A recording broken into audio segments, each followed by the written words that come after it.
YouTube, what is going on? Back with another Wuthering Waves video. What are we playing? Wuthering Waves. And today we are going over who I believe are going to be the top 5 characters you should be building for going into 1.2. I'm letting you know right now, this video is going to be touching spoiler territory. If you are not interested in spoiler and dream / the vegetable of leaks, it rhymes with peaks or what. I already said the word leaks. I don't know why I'm saying that. If you're not into that stuff, don't watch, because I'm going to be covering a lot of things and really just giving you my thoughts about how the meta is going to look in the next 2 patches based off of information we have already. So, with that being said, I love you. Mwah. See you in the next show. If you're not here, if you're here, stay. I love you. I appreciate it. Okay. The number 1 character to build off rip is going to be, I don't know, who's it going to be? It's going to be Jihnshi. This is a no-brainer, and it's a little bit of a cop-out, but Jihnshi is just genuinely objectively the best DPS in this game. Jinshi's multipliers are absolutely insane. If you go to her Forte circuit and you go to skills, you know, her incandescent, I believe, gives her what, a 30 additional multiplier per incandescent is a 32.60% multiplier, and she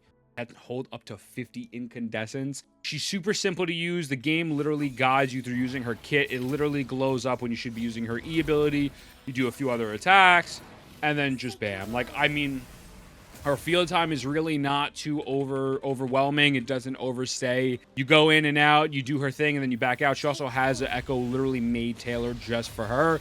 There are no downsides to running Jihnshi. And the thing about Jihnshi is she has an amazing free-to-play team in which Yinlin and Baizhi exist. The whole thing with Jinshi's kit is she needs coordinated attacks of a different element to level up this bar, right? And so, well, with different elements, it makes it much faster. When you use Baizhi's ult, that is going to give her a bunch of incandescents, and when you use Yanwu, you will also be getting coordinated attacks as well as you did with Baizhi from previously with the ult. So that is going to get her incandescent stacked to as high as possible.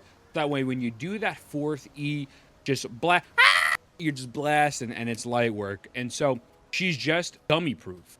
And the reason why I'm suggesting to build Jihnshi now, if you have Jihnshi, is due to the fact that there is a character coming out that I truly believe is going to be one of her best in slots, Jihnshi. Dropped a video on this character already. Jinshi's the newest best sub DPS 1.2 full kit revealed. I truly believe that she is going to change the game. There's a thing that Jihnshi does really well, according to the leaks, is that her outro skill is going to have some sort of resonant skill damage amplification. I don't think it's going to be 38%. I think they leave those numbers really for the 4 stars. I think it's going to be more the 20-ish range or so. But the thing about Jihnshi is she is all about resonant skill damage. So the more you can get resonant skill damage, the more you'll do out of your main base kit. Also, it helps with the fact that Jihnshi is going to have coordinated attacks. We don't know how many or how much it's going to fill up that incandescence mark, but I can say in pretty good confidence that it'll be enough. I really think it'll be enough to the point where it will make a massive difference for Jihnshi. So with Jihnshi, you know, if you don't really have someone, or maybe your Yinlin's tied to a different character, or maybe you don't want to build Yanwu because he looks like a Discord kitten mod, you know what I'm saying? Jihnshi is going to be hypothetically very, very strong for you. So it's a little bit more than just the base, oh my god, Jinshi's the best DPS in the game. She is, but she's going to get even better because people don't like using Tauchi. I will be dropping a video separately on the Tauchi-Jihnshi combination and going more in depth on it, but Tauchi is annoying.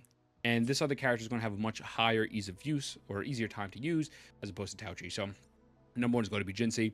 Number two is going to be the Havoc Rover.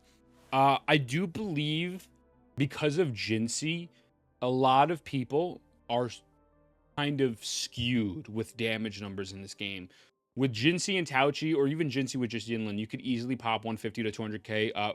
I mean, it takes a while for her to crit because she's like Tartaglia from Genshin. She literally never crits. But you see such big damage numbers when you see the Havoc Rover do 80k a burst. You're like, that's not a lot anymore, but it still is, and he's still valuable.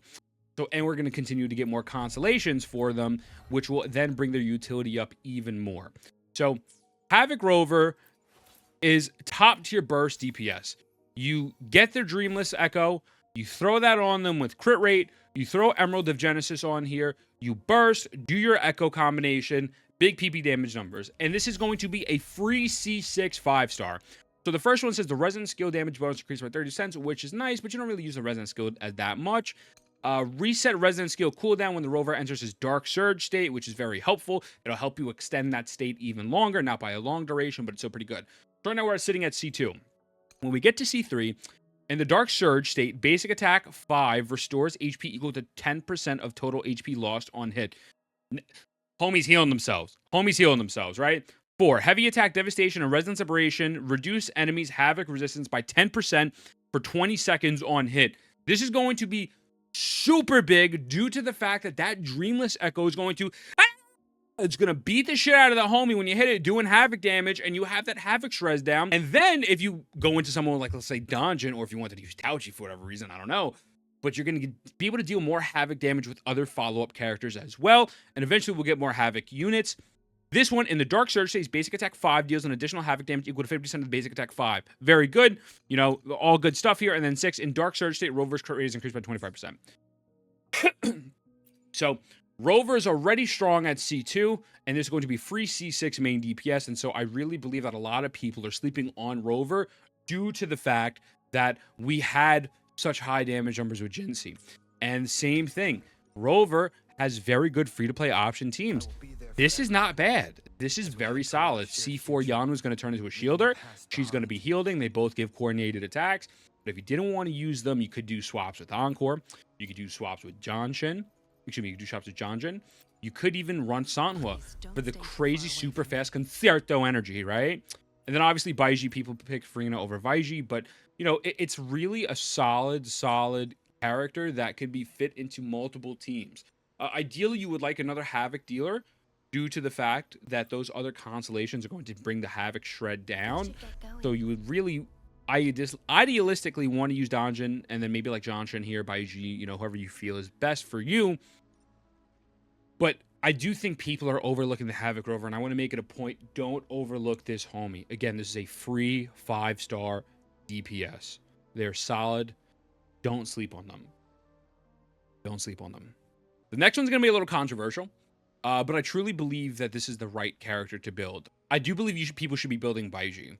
If you have Verina, you should obviously build Verina, and I think Verina will obviously make it onto this list at some point, or I mean, I think that's just basic knowledge, right? But the reason why I'm going with Baizhi over Verina on this list is due to the fact that the one thing about Verina that is so annoying, I will actually demonstrate for you. She consistently puts herself in the air, whether you're doing hologram bosses, her intro, her outro skill consistently throws in the air. I cannot tell you how many times I've seen people, including myself, die to the fact that she is so in-air based when she's coming in and out. When you're doing it with Baizhi, it's not that bad, right? So, outro skill, if I can get a hit in, these homies are really out here. I guess I'll go fuck myself. Thank you. In air for a moment, down on the floor instantaneously, right? Verina's just annoying to use. I love Verina. Verina is probably never going to be power crept and is going to be a goated healer for a very long time, but she can be annoying. You know, with Baizhi, her healing obviously isn't as great, but I hit E, I hold my E, you know, I get my healing there, I do my burst, I get my healing, I also get coordinated attacks.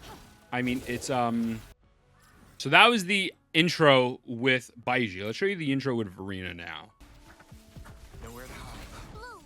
With Verina, it throws you in the air almost instantaneously, and it's super annoying.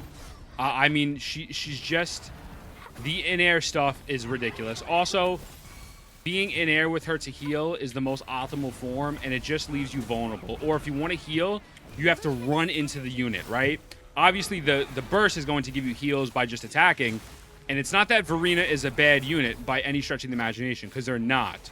And honestly, they do give better heals than Baizhi and more coordinated attacks. But I'm really tired. I'm really tired of using Verina. She's goated. She's absolutely goated. But sometimes she bothers me, and sometimes I'm like, oh my god. Like, the in-air stuff just gets annoying. I know people are gonna hate me and tell me I'm stupid and skill issue. I'm not saying Verina's a bad unit. Verina's an easy build. But don't sleep on Baizhi. Not everyone's guaranteed Verina. Some people might have started the game and not have picked them, and I still support picking Verina off rip because she still is the best support, especially with her outro skill. But Baizhi's outro skill is not bad either, and her healing is still solid. Baizhi's big downside is she needs tons of ER, and her field time is a lot longer than I would like for it to be. But also at the same time, even though her field time is a bit longer than Verina's, her ease of use is just so much better. And I feel more comfortable dodging and parrying with her as I do with Verina. Um, Verina is just sometimes just be annoying, man. I'm not gonna lie to you. I can't tell you how many viewer hologram runs I've done. I've been absolutely ruined, especially the monkey, because I'll intro in with her, she's stuck in the air, and then by the time I fall down, I'm going into an uppercut. I'm like, okay, I guess I'll go fuck myself, right? So you can let me know if you think I'm stupid about that. That's fine. Now, 4 is going to be Changli. Changli is a very strong sub DPS and could be a very strong main DPS slash swapping unit. There was a lot of kind of talk around how she's... you see, like, she has literally fire coming off her head, bro. She's fucking fire, dog. A lot of people say, oh, well, you know, that she actually... I didn't know, but actually, Jihnshi done much damage in her, and then her field time is just too much. Actually, her field time is too much to be a sub DPS, and honestly, you're bad and you smell. First of all, your mother. Second of all, your mother's upper lip. Third of all, she is a great unit all around. Easy to parry with. Her kit is simple. Resonant skill damage, which is king, that synergizes with Jihnshi perfectly. Jihnshi is going to work with this person no matter what, regardless of coordinated attacks. And... they're just fun. They're a fun unit. I think Changli is peak design and could potentially be my favorite gacha character of all time. But from a non-biased perspective, same thing. Super duper free-to-play friendly teams. You have tons of ways you can go with this. You can go hot swap Changli, hot swap Encore, then Baizhi for heal slash Verina. You could go the same thing with Rover. Or you could use them as a sub, and you don't do hop swap. You could use them as a main DPS with Yinlin, and Yinlin be their sub. I mean, there's so many different things that you can do. It's absolutely insane. And that's why the other reason why I like her so much is so she is so versatile. Does Changli possess the same DPS numbers of a C0 Jihnshi? No. At C6 she does, but at C0, no. But the great thing about Changli over Jihnshi is that Jihnshi is locked into this one role, and she is very limited with certain teams. Eventually, as more characters come into the game, like, for example, if I wanted to use Havoc Rover with Jihnshi, if I can't.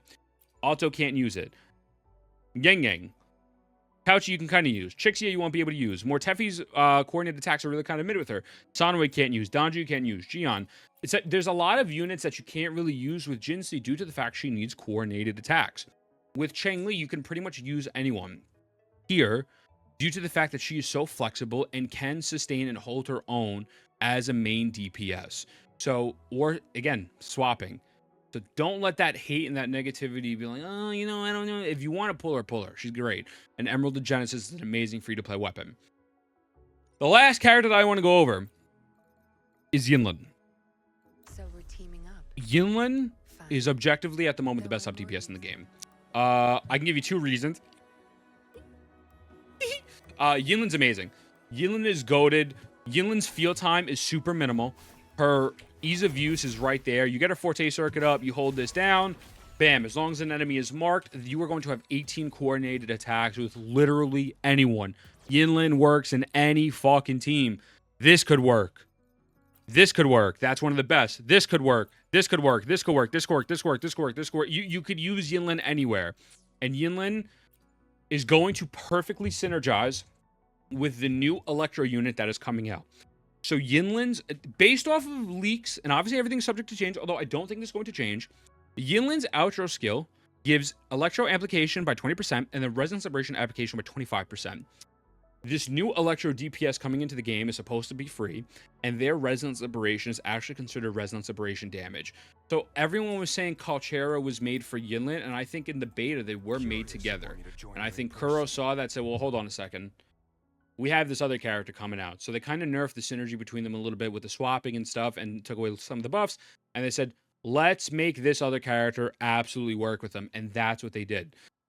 This new Electro DPS is going to benefit so much from Yinlin. Everyone benefits from Yinlin, but putting everyone else to the side, we are going to be seeing the true full potential of Yinlin's kit now that someone is going to be able to get not only the Electro damage bonus, but the Resonance Liberation damage bonus. So you stack those two on top of each other with her coordinated attacks.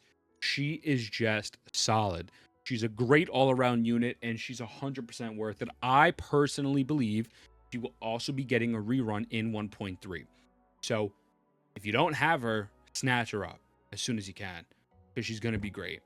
So that is what I think of the top 5 characters. Now, again, obviously, Gion is a great unit. Verina's great. Mortefi's great. Like, this is actually probably the second best team in the game, but I feel like that's really easy knowledge that people are aware of, and I don't want to cop out and just put a bunch of DPSs in here, right? So that's my thoughts. Let me know what you think. Tell me why I'm stupid and why that your mom loves me more than she loves you. Mwah. I love you. Tell your mother I said what up. I'll see you in the next video. Yo, where your mom's at? Where your mom's at?